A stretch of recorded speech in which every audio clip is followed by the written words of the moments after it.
సంధ్య theatre తొక్కిసలాట సంఘటనలో ఒక ప్రాణం పోవడమే కాకుండా ఇంకొక ప్రాణం చావు బతుకుల మధ్యన ఉన్న పరిస్థితుల్లో బీఆర్ఎస్ పార్టీ స్టాండ్ క్లియర్గా చెప్పండి.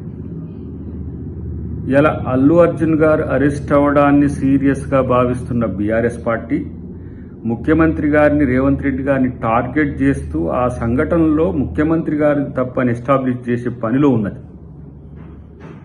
ప్రభుత్వంగా పేదల పక్షాన ఉండి ఒక ఆడబిడ్డ చావుకు ఇలా కారణమైన వ్యక్తుల పట్ల చర్యలు తీసుకుంటే బీఆర్ఎస్కు నొప్పి అవుతుందంటేనే వాళ్ళ యొక్క ఉద్దేశాలు ఏందో అర్థం చేసుకోవాల్సిన అవసరం ఉంది. రెండవది, మీరు ఎప్పుడు కూడా మీ నాయకులు ఎవరు పోయి రేవతి గారి కుటుంబాన్ని పరామర్శించిన దాఖలాలు లేవు.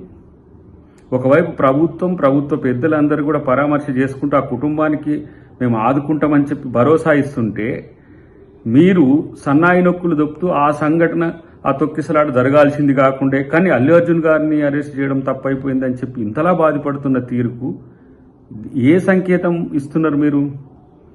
మీరు ఎటువైపు? చనిపోయిన తల్లి కుటుంబం వైపా లేకపోతే అల్లు అర్జున్ వైపా అనేది తేల్చుకోండి. డెఫినెట్గా అక్కడ జరిగిన సంఘటన జరగరాందని అందరికీ ఉన్నది. అల్లు అరెస్ట్ కావాలని కూడా ఎవరు కోరుకోలేదు.